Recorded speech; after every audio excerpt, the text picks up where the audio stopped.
Artinya apa yang dia simpan selama ini, dengan usia dia sudah tua tak lagi diperlukan. Mau kawin tidak boleh, mau naik kereta driving mata pun terhad, ya kan? Nak duduk di hotel bintang 70 pun kadang-kadang tak boleh tidur selesa karena pergi bilik air setiap 2-3 jam. Jadi kenikmatannya di mana? Dia punya segala-galanya, tapi tidak boleh memanfaatkan segala-galanya. Itu hakikat keduniaan di dunia. Tapi di akhirat, tua tidak ada, bilik air tak ada, dapur tak ada, ya kan? Oh iya, kalau semua itu tak ada, umur tak berubah, 30-an terus. Yang rambut putih di dunia semuanya bertukar rambut hitam, yang dunia tak ada gigi, bahkan di akhirat sana banyak gigi, tak ada runtuh. Subhanallah, kesempurnaan itu yang dikatakan tempat yang tiada lagi kesusahan. Di mana? Di sana. Tapi tidak mungkin di sini mau senang, di sana senang. Tidak mungkin, mesti susah di sini baru senang di sana. Kan kata pepatah, berakit-rakit ke hulu, berenang-renang ke tepian. Ya, bersakit-sakit dahulu, bersenang-senang kemudian. Ya, kemudian itu di akhirat. Itu yang paling utama sekali. Di dunia amal.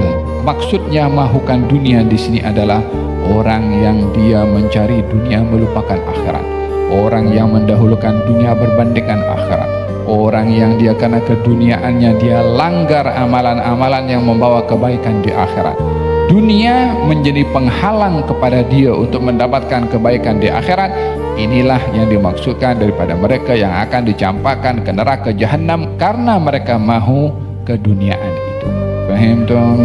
Sekali lagi, bukan bermakna dunia ini, oh pas ini balik rumah, mana geran rumah kita nak jual, tak ada nilai dunia. Bukan seperti itu. Dunia yang memutus akhirat, ya, itu yang tak ada manfaat kepada seseorang. Tapi dunia yang membawa kepada akhirat, sedekahnya, wakafnya, rumahnya untuk dihadiri majelis taklimnya, keretanya dibawa pergi majelis-majelis yang baik, yaitu semua dunia yang membawa kebaikan. Ni'mal malu salih fir rajulis salih, sebaik-baik harta kalau ada kepada orang yang baik, kata Nabi SAW. Alhamdulillahi Rabbil Alamin, wassalatu wassalamu ala ashrafil anbiya'i wal mursalin, Sayyidina Muhammadin wa ala alihi wa sahbihi ajma'in. Wa ba'du, nawayna at-ta'allum wa at-ta'lim, tadhakkura wa at-tadhkir, an-naf' wal-intifa' wal-ifada wal-istifadah, wal-hath ala tamassuki bi kitabillah wa sunnati nabiyhi wa dalalati ila al-khair wa ad-du'a ila al-huda ibtigha'a mardatillahi wa qurbihi wa thawabihi. Amin, Allahumma amin. Ayat yang ke-17 daripada surat Al-Isra menjelaskan bahwasanya Allah Subhanahu wa taala memberikan ruang kepada makhluk-makhluknya untuk beriman kepada Allah, dan juga pada masa yang sama Allah Subhanahu wa taala memberi ancaman kepada yang ingkar daripada makhluk akan dihukum oleh Allah Subhanahu wa taala. Dan tiadalah ingkarnya makhluk mengurangkan keagungan Allah. Tidaklah maksiatnya makhluk menjatuhkan kemuliaan Allah. Juga sama, bukanlah ketaatan makhluk menambahkan keagungan dan kemuliaan Allah. Allah tidak mengambil manfaat apa-apa daripada makhluknya, dan Allah juga tidak dirugikan oleh apapun daripada perbuatan makhluknya. Demikian Allah Subhanahu wa taala al-qaim bi nafsihi. Allah Subhanahu wa taala berdiri sendiri tanpa memerlukan apa-apa kepada makhluknya. Makhluk ketika taat adalah untuk dirinya, dan ketika ingkar juga akan ditanggung oleh dirinya. Oleh sebab itu pada ayat ini Allah Subhanahu wa taala memberitahukan, wa kam ahlakna minal quruni min ba'di Nuh, berapa banyak umat setelah Nuh yang kami binasakan. Sebelum Nuh pun juga dibinasakan oleh Allah Subhanahu wa taala oleh kerana ingkar. Mula generasi yang kedua, yaitu dengan mereka yang ada dalam bahtera Nabi Nuh, yang mereka beranak pinak pun kembali melakukan kekufuran, baik itu golongan at-tubba, baik itu ashabul aikah, baik itu kaum Ad, baik itu kaum Samud, baik itu kaum Iram, baik itu kaum Hijr, dan banyak lagi kaum-kaum yang ada setelah Nabi Nuh yang dibinasakan oleh Allah Subhanahu wa taala. Tak kurang pun Allah Subhanahu wa taala dengan perbuatannya menghukum kepada sesiapa yang ingkar. Seperti juga Allah memberikan pahala dan juga ganjaran kepada orang-orang yang taat. Apa yang berlaku kepada umat-umat yang terdahulu dengan ingkarnya dihukum oleh Allah Subhanahu wa taala akan berlaku juga kepada kamu, wahai umat Nabi Muhammad sallallahu alaihi wasallam. Bukanlah kamu menjadi pengecualian daripada umat-umat yang terdahulu kalau ingkar. Mereka ingkar dihukum, kamu pun kalau ingkar juga akan dihukum tanpa ada pilih kasih daripada semua makhluk Allah. Yang taat pasti akan diberi pahala, yang bermaksiat pasti akan dihukum. Hanya perbezaan hukuman itu ada yang dibinasakan di dunia, ada hukuman yang akan ditanggung oleh mereka nanti di akhirat. Makanya wakam ahlakna, kalimat dalam Al-Quran bila dikatakan wakam dan berapa banyak, maksudnya kiraan kita untuk memberitahukan banyak, yang terjadi lebih banyak. Apa yang kita sangka banyak, yang berlaku lebih banyak. Artinya kalau dalam Quran disebutkan wakam dan berapa banyak, maknanya banyak sekali. Bila yang berlaku kepada mereka dihukum banyak sekali, kamu merasa mau selamat dari hukum, cara berpikir kamu bagaimana? Yani sebelum kamu umat sekian banyak itu dihukum karena mereka kufur, lalu kamu kufur tidak dihukum. Apa yang menyebabkan keistimewaan kepada kamu untuk tidak dihukum sementara yang sebelum kamu juga dihukum oleh Allah Subhanahu wa taala? Wa kam ahlakna min lamil quruni min ba'di Nuh, setelah Nabi Nuh dibinasakan ramai oleh Allah Subhanahu wa taala. Wa kafa bi rabbika bi dzunubi ibadihi khabiran basira, cukup Allah Subhanahu wa taala maha mengetahui akan dosa-dosa hambanya yang dihukum oleh Allah Subhanahu wa taala. Artinya Allah tidak akan menghukum mereka yang tidak berdosa, tapi yang akan dihukum oleh Allah adalah mereka yang berdosa. Dengan demikian dosa itulah yang menjadi sebab turunnya hukuman dan bala serta musibah dari Allah Subhanahu wa taala. Kemudian man kana yuridul ajilah, barang siapa yang mahukan dunia, yakni umat-umat sebelum kamu ingkar kepada nabinya, diajak beriman enggan, diberitahukan untuk taat, untuk mendapatkan pahala di akhirat, tidak mahu. Justru mereka mahu kenikmatan di dunia yang sesaat. Mereka memilih dunia dengan kenikmatannya, melakukan pelanggaran-pelanggaran yang dilarang oleh Allah Subhanahu wa taala. Larangan-larangannya dilanggar oleh mereka semata-mata ingin menikmati kenikmatan keduniaan atau memenuhi syahwat dan hawa nafsunya. Katanya man kana yuridul ajilah, yang mahu dunia, memilih untuk dunia, ajalna fiha lahu ma nasya, ajalna lahu fiha ma nasya liman nurid. Kami segerakan akan kasih. Kamu mahu dunia, mahu nikmat, mahu penuhi syahwat kamu, oke, ajalna lahu fiha, ya kami bagi. Dia pun hidup di dunia dengan kesombongannya, hidup dunia dengan takaburnya, dengan kufurnya, dengan menggunakan kekuasaannya menindas kepada orang lain, mengambil hak orang lain. Dia buat apa saja, dipenuhi syahwatnya untuk dipuaskan apa saja dia mahu, dan mereka pun dapat di dunia. Ajalna lahu fiha ma nasya liman nurid. Kami akan segerakan, kamu mahu dunia, kami akan segerakan untuk kamu dapat, tapi yang kami berikan sesuai dengan siapa yang kami kehendaki dan dengan kadar yang kami kehendaki. Yang mau dunia akan diberi oleh Allah Subhanahu wa taala. Cuma mereka yang mahukan dunia yang diberi, terpulang kepada Allah siapa yang mau diberi. Ada kalanya yang mau dunia tak dikasih oleh Allah taala. Mereka yang diberi, yang mahu dunia diberi, kadar pemberiannya juga terpulang kepada Allah, bukan terpulang kepada yang mahu dunia.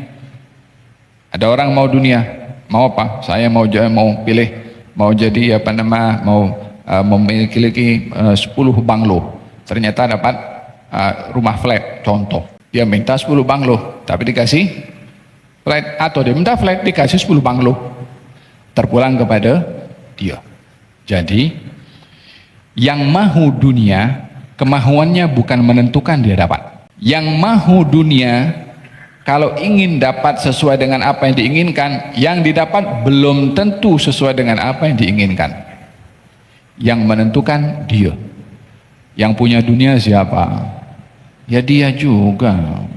Ya terpulang kepada dia, mau bagi kepada siapa. Ini dunia bukan kita punya mau bagi-bagi kepada sesiapa. Berapa banyak orang mau kejar dunia, belum sampai innalillahi wa inna ilaihi raji'un, tak boleh dapat juga. Dia kejar dunia ingin dapat, ternyata dapat sedikit daripada apa yang dia cari. Ajalna lahu fiha ma nasya liman nurid. Jadi omong kosong kalau seseorang mengatakan saya mesti dapat apa yang saya inginkan. Bukan awak punya ini, dia yang punya, dia yang akan bagi, terpulang kepada dia. Cuma kalau yang menjadi matlamat yang dicari hanya keduniaan, ya nasibnya tidak ada apa-apa di akhirat. Mangkana yuridul ajilah ajalna lahu fiha ma nasya liman nurid thumma ja'alna lahu jahannam, kami jadikan dia neraka jahannam.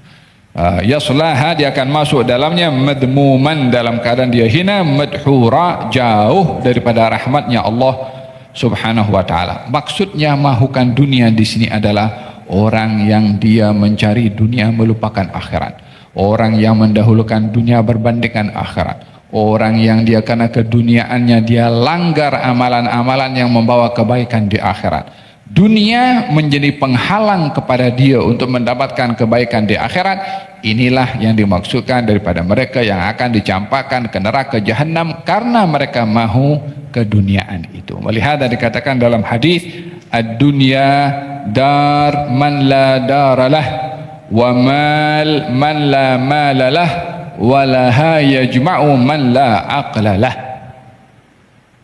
Dunia ini rumah kepada orang yang tak punya rumah, harta bagi mereka yang tak punya harta, dan hanya orang yang tak berakal yang menghimpun untuk keduniaannya seperti tadi.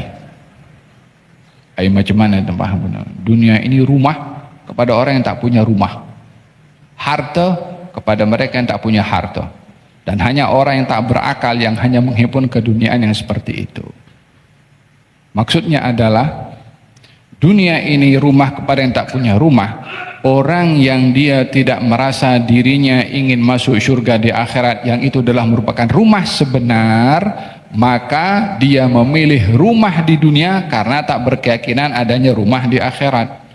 Kan akhirat kan dikatakan rumah juga, waladarul akhirah, dan rumah di akhirat lebih baik daripada di dunia. Wa inna daral akhirata lahiyal hayawan, sesungguhnya rumah di akhirat, dar itu kalau arti bahasanya, rumah di akhirat itu sebenar-benar tempat untuk kita hidup di rumah itu. Jadi dalam Quran mengatakan rumah itu ada dua, ada rumah di dunia, ada rumah di akhirat. Namun hakikat rumah yang sebenar itu di akhirat. Jadi yang tak mahu rumah di akhirat, tak mahu di akhirat, ya mana lagi tempatnya? Ya rumah di dunia, tapi di akhirat tidak ada apa-apa tempat bagi dia.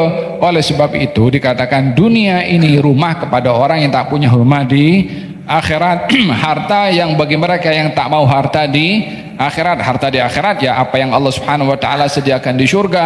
Dan hanya orang tak berakal menghimpunkan di rumah yang hanya di dunia kalau dia tak rapat di akhirat. Bukankah orang kumpul dunia sekarang kan, kalau dia ini contoh, kalau tak ada orang berkeyakinan tidak akan dia pergi ke dia akan hilang kenikmatan di akhirat. Dia hidup di dunia dikumpul, dia punya kredit card ada 97, kemudian dia punya saham itu di setiap mana-mana ada syarikat di dunia, dia ada bahagian saham 99.9%, walhasil punya segala-galanya. Ba'den datang ajal, inna lillahi wa inna ilaihi raji'un. Kemana dia akan pergi dunianya? La boleh dia bawa pergi barzakh itu saham, wala kredit card boleh manfaat kepada di alam barzakh. Kemana perginya dunia? Ya orang lain akan nikmati. Dia apa dia dapat di alam barzakhnya? Ya kerugian saja orang lain menikmati keduniaan tersebut. Oleh sebab itu dikatakan yang menghimpunkan dunia untuk dunia tanpa dia petik buahnya di akhirat adalah orang yang tidak berakal, karena pada akhirnya dia akan tinggalkan keduniaan yang dia kumpul. Ya kan, ada orang nak menikmati kedunianya di alam barzakh. Jangankan alam barzakh, kita kalau baru-baru ini kita pergi ziarah, ada satu orang, kita ziarah orang tua, sudah tua dia, sudah ziarah, kita ziarah orang sakit nih kan, kita belajar kan ziarah nih. Allah Habib, sekarang dunia ini tak ada Habib, saya sudah bagi semua Habib. Ayo dikumpul dulu masa bekerja dia, tapi sudah sampai kepada mereka usia tua sikit, dah tak ada lagi fungsi, dah tak ada keinginan nak sedekah, nak bagi sini, nak bagi. Artinya apa yang dia simpan selama ini, dengan usia dia sudah tua tak lagi diperlukan. Mau kawin tidak boleh, mau naik kereta driving mata pun terhad, ya kan. Nak duduk di hotel bintang 70 pun kadang-kadang tak boleh tidur selesa, karena pergi bilik air setiap 2-3 jam. Jadi kenikmatannya di mana? Dia punya segala-galanya, tapi tidak boleh memanfaatkan segala-galanya. Itu hakikat keduniaan di dunia. Tapi di akhirat, tua tidak ada, bilik air tak ada, dapur tak ada, ya kan? Oh iya. Kalau semua itu tak ada, umur tak berubah, 30-an terus. Yang rambut putih di dunia semuanya bertukar rambut hitam. Yang dulunya tak ada gigi, sekarang di akhirat sana banyak gigi, tak ada runtuh. Subhanallah, kesempurnaan itu yang dikatakan tempat yang tiada lagi kesusahan. Di mana? Di sana. Tapi tidak mungkin di sini mau senang, di sana senang. Tidak mungkin, mesti susah di sini baru senang di sana. Kan kata pepatah, berakit-rakit ke hulu, berenang-renang ke tepian. Ya, bersakit-sakit dahulu, bersenang-senang kemudian. Ya, kemudian itu di akhirat, itu yang paling utama sekali. Di dunia amal. Walihada kata baginda Rasulullah ketika mengatakan ada jenazah dibawa pergi ke kubur, mustarihun au mustarah. Ini orang sedang rehat atau orang lain yang rehat daripada dia. Ini orang nak pergi ke barzakh. Kata Nabi, ini orang nak pergi rehat atau orang lain yang rehat? Masuk barzakh rehat? Iya, pensiun. Tak lagi bekerja, nak petik buah di alam barzakh. Iya, di dunia tempat kerja, di barzakh tempat pensiun sebenar. Faham dong? KWSP akan terima di alam barzakh. Tapi bukan KWSP yang dibuat oleh manusia. Tanaman yang kita simpan dengan Allah Subhanahu wa taala, kita akan petik di alam barzakh. Hada hakikat yang tak ada pilihan yang lain. Tidak ada alternatif lain. Itu hakikat terjadi kepada semua manusia. Mangkana yuridul ajilata ajjalna lahu fiha ma nasha liman nurid thumma ja'alna lahu nara jahannam yaslaha madmuman madhura wa man arada al-akhirah. Itu yang mahu dunia tadi seperti itu. Wa man arada al-akhirah. Satu hari baginda Rasulullah nampak bangkai anjing. Kemudian agak cacat anjing itu. Kemudian baginda Rasulullah SAW memanggil para sahabat, siapa di antara kamu yang mau beli ini bangkai seharga 1 dirham? Kata sahabatnya, Rasulullah, kalau hidup pun kita tak beli dengan 1 dirham karena dia anjing apatah lagi cacat. Yani hidupnya saja tak bernilai, apatah lagi sudah menjadi bangkai. Kata Nabi, dunia di sisi Allah lebih hina daripada ini bangkai yang kamu tengok itu. Faham dong? Sekali lagi, bukan bermakna dunia ini, oh lepas ini balik rumah, mana geran rumah kita nak jual, tidak ada nilai dunia. Bukan seperti itu. Dunia yang memutus akhirat, ya, itu yang tak ada manfaat kepada seseorang. Tapi dunia yang membawa kepada akhirat, sedekahnya, wakafnya, rumahnya untuk dihadiri majelis taklimnya, keretanya dibawa pergi majelis-majelis yang baik, yaitu semua dunia yang membawa kebaikan. Ni'mal malu salih fir rajulis salih.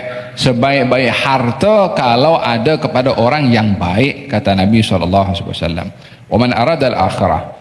Dan barang siapa yang mahukan akhirat, maksudnya pahala di negeri akhirat, wa sa'alaha sa'yaha, dan berusaha untuk mendapatkan pahala di negeri akhirat, wa huwa mu'minun, dalam keadaan dia beriman, fa ulaika kana sa'yuhum mashkura, usaha mereka akan dibalas. Ya subhanallah. Dalam hal ini Allah menyebutkan dua, yang mahu dunia dan yang mahu akhirat. Perbedaannya pada ayat ini, kalau kita perhati, ada perbedaan cara Allah explain.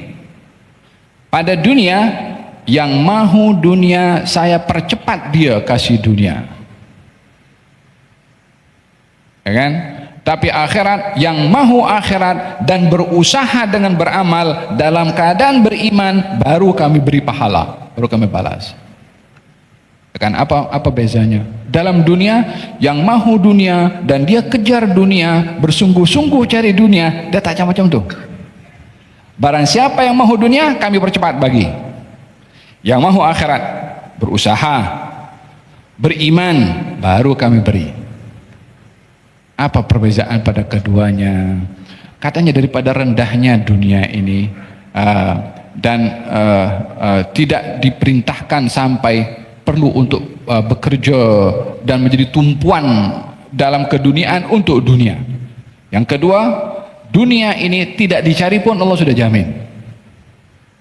Tapi akhirat Anda perlu berusaha, sebab mahal akhirat. Ala inna syai'atallahi hiyal jannah, ini surga ini mahal harganya, mesti usaha, mesti bangun malam, mesti bekerja, mesti berkorban, mesti bersedekah, mesti keluar zakat, mesti spend duit untuk pergi ke haji, mesti untuk akhirat perlu usaha dalam keadaan iman.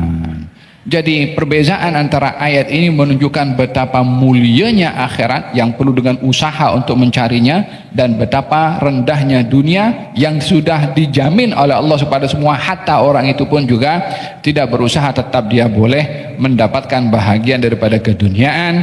Demikian perbezaan antara orang yang mahu dunia dengan orang yang mahu akhirat. Walihada dalam Al-Quranul Karim Allah Subhanahu wa taala berfirman, wabtaghi fima ataqallahu ad-daral akhirah wa la tansa nasibaka minad dunya. Tuntutlah apa saja yang Allah kasih kepada kamu di dunia untuk akhirat. Diberi pangkat guna untuk akhirat, diberi kemahiran guna untuk akhirat, diberi harta guna untuk akhirat, diberi pasangan guna untuk akhirat, diberi zuriyah guna untuk akhirat, diberi jiran guna untuk akhirat, diberi perniagaan guna untuk akhirat. Maksudnya cari pahala dari akhirat melalui harta, melalui jiran, melalui pasangan, melalui anak, melalui muamalah, melalui alam ini. Cari apa yang Allah kasih kepada kamu, pahala di negeri akhirat. Kita tengok keajaiban itu, subhanallah, dapat pahala di akhirat. Hanya tengok benda indah saja. Kita naik kereta, bismillahirrahmanirrahim, subhanalladzi sakhkhara lana hadza wa ma kunna lahu muqrinin, dapat pahala naik kereta aja. Kita pakai baju, alhamdulillah ladzi kasani hadza ma waribi sawati wa atajammalu fi hayati, dapat pahala pakai baju je. Kita makan, bismillahirrahmanirrahim, Allahumma barik fima razaqtana wa qina adzabannar, makan nasi dapat pahala, minum dapat pahala, masuk rumah dapat pahala, keluar rumah dapat pahala. Itu kan keduniaan semua yang kita gunakan, boleh dapat pahala kalau digunakan untuk akhirat. Yang masuk rumah tak baca doa, makan tak baca doa, pakai pakaian tak baca doa, naik kereta tak baca doa, ya tak ada gunanya pada apa keduniaan yang dia buat itu. Dia berpeluang mendapatkan akhirat, kenapa tidak ambil peluang? Faham dong? Qal wa man arada al-akhirata wa sa'a laha sa'yaha wa huwa mu'minun fa ulaika kana sa'yuhum mashkura. Disyaratkan iman dalam amal saleh, karena amal saleh tanpa iman maka tidak dikatakan sebagai satu ibadah. Setiap amal saleh akan menjadi ibadah bila dilakukan dengan dasar iman. Amal baik kalau tidak dasar dengan iman maka bukan satu ibadah. Apa bezanya? Ada orang berbuat ihsan, bantu orang, apa sebabnya? Kemanusiaan. Orang berbuat baik kepada orang lain, apa sebabnya? Agama suruh saya, Allah suruh saya. Yang berbuat karena Allah jadi ibadah, yang berbuat atas dasar kemanusiaan tanpa ada keimanan dan mentaati perintah Allah, maka bukan dikatakan sebagai satu ibadah, karena ibadah itu bila dilakukan kerana Allah Subhanahu wa taala. Kullan numiddu haula'i wa haula'i min ata'i rabbik. Yang mahu dunia dan yang mahu akhirat kami bagi masing-masing. Yang mahu dunia kami bagi, yang mahu akhirat kami bagi. Semua pemberian yang diberikan kepada mereka min ata'i rabbik, daripada pemberian khazanahnya Allah subhanahu wa ta'ala yang tiada berpenghujung kekayaannya. Mahu minta apa saja, manusia ini tidak kurang daripada kekayaan Allah. Hanya yang bijak meminta, maka dia berjaya dan bertuah. Yang dia tidak bijak meminta, hatta dapat, tapi tak dapat apa-apa, sekedar daripada apa yang dia dapat daripada permintaannya. Yang minta dunia untuk dunia, dapat untuk dunia. Yang minta dunia untuk akhirat, wa ila minta dunia dan akhirat, Rabbana atina fid dunya hasanah wa fil akhirati hasanah. Ini orang yang beruntung, dunia dapat, akhirat pun juga dapat, kedua-duanya meminta kepada Allah Subhanahu wa taala. Ya subhanallah. Bukankah di dalam ada seorang Al-Imam Abu Bakar bin Abdullah Al-Adarus di Eden. Kalau berjalan itu dia naik kudanya, kadang-kadang itu dipasangkan karpet merah. Ini kan kalau kita nampak sekarang, dulu zaman itu tahun berapa ya, lebih kurang mungkin 800-an lebih kurang Hijriah, 800-an Hijriah. Sekarang sudah 1400, lebih ke 800 tahun, mungkin 600 tahun yang lalu lebih kurang, itu karpet merah sudah ada waktu itu. Jadi diantaranya kalau dia datang itu disambut oleh orang dengan karpet merah. Ialah karpet maksudnya untuk dia lalu di situ. Dia orang alim besar, dia seorang yang arif billah. Ada seorang kafir Yahudi mendekati kepada Al-Imam Abu Bakar bin Abdullah Al-Adarus. Katanya, ya Syekh, Nabi awak cakap kalau dunia ini penjara bagi orang beriman dan dia syurga bagi orang kafir. Saya kafir kepada Tuhan kamu dan Nabi kamu, tapi Nabi kamu mengatakan kalau dunia ini penjara bagi kamu. Sekarang jadi penjara siapa? Saya atau kamu? Kamu dengan karpet dibuat atau naik atas kuda, orang pun sambut juga. Saya hidup susah, ini Yahudi susah hidupnya nih. Yang di dunia siapa, yang di surga siapa ini? Kata Imam Abu Bakar bin Abdullah, makan ya hada, apa yang kamu lihat pada kenikmatan saya ini pada saat ini, yang kamu tengok secara zahir sebagai satu surga, bagi kami nanti di akhirat ini adalah sijin, inilah penjara. Keadaan kamu saat ini yang masih boleh bergerak ke sana kemari walaupun susah tapi boleh makan, dibandingkan dengan adab yang kamu terima kalau tidak beriman, ini hidup di dunia surga bagi kamu. Demikian tidak diukur seseorang pada kehidupan pada zahirnya, pada kehidupan zahirnya. Naam.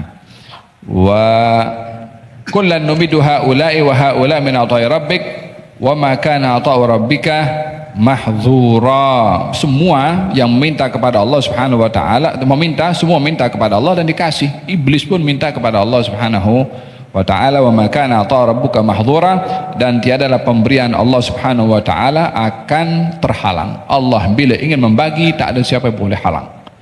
Ma yaftahillahu lin-nasi min rahmatin fala mumsika laha wa ma yumsik fala mursila lahu min ba'dihi. Allah bila ingin membuka rahmatnya kepada siapa yang dikehendaki, tiada siapa boleh menghalang. Tapi kalau ingin dihalang pemberian rahmat itu oleh Allah, tak ada siapa boleh buka pintu rahmat tersebut. Semua adalah yang berhak menentukan pada pemberian adalah Allah Subhanahu wa taala. Undur kaifa faddalna ba'dhum ala ba'd. Coba kamu tengok kepada mereka itu yang mahu dunia dengan yang mahu akhirat, dan pikir coba. Kullan nubidu haula, masing-masing minta dikasih oleh Allah Subhanahu wa taala, tapi coba kamu pikir, siapa yang beruntung daripada mereka yang meminta dunia atau yang meminta akhirat? Ini diceritakan oleh Allah kepada umat Nabi Muhammad SAW atas apa yang berlaku pada umat yang terdahulu. Berpeluang mendapatkan dunia dan akhirat, hanya perlu sesaat susah di dunia, justru mereka enggan untuk mendapatkan kesusahan dunia dan kenikmatan kekal abadi di akhirat. Justru mereka memilih untuk dunia sahaja. Mereka dapat apa mereka inginkan di dunia. Namrud dengan kerajaannya, Fir'aun dengan kerajaannya, kaum Ma'ad dengan kekuatannya, kaum Samud pun juga demikian, masing-masing meminta dikasih oleh Allah Subhanahu wa taala kemahiran, kepakaran, boleh pahat itu gunung jadi rumah, untuk menjadikan tempat itu tempat yang kemegahan umat pada satu ketika dahulu. Akhirnya lah dia punya kemahiran, wala dia punya harta, wala dia punya emas, wala dia punya apa-apa boleh menyelamatkan mereka. Hancur habis, ditinggalkan oleh dengan datang adab dari Allah Subhanahu wa taala kepada mereka, dan tiada apapun yang mereka dapat pada kenikmatan la dunia, apatah lagi akhirat. Unzur kaifa faddalna ba'dahum ala ba'din walal akhiratu akbaru darajatin wa akbaru tafdila. Akhiratlah yang lebih baik darjatnya untuk dicapai dan lebih baik kemuliaannya, yakni janganlah mendahulukan keduniaan berbandingkan akhirat, jadikanlah dunia itu jembatan menuju akhirat. Paham dong? Gal wasiat Rasulullah kepada Sayyidina Abdullah bin Umar, ya katanya kun fid dunya kana gharibun aw abir sabil. Jadilah kamu di dunia umpama orang asing atau orang yang melintasi jembatan. Orang asing akan balik kampung, yang lintas jembatan tak akan kekal berada di jembatan, akan terus lewat di situ. Dunia umpama seperti itu. Orang asing kita balik kampung, mana kampungnya nanti di akhirat. Bermula dengan ajal datang, dan itu adalah kepastian yang yang menunggu masing-masing dengan waktu yang berbeza-beza. Rabbal alamin ya Rahmanu ya Rahim, salli Rabbi wa sallim ala khairil mursalin.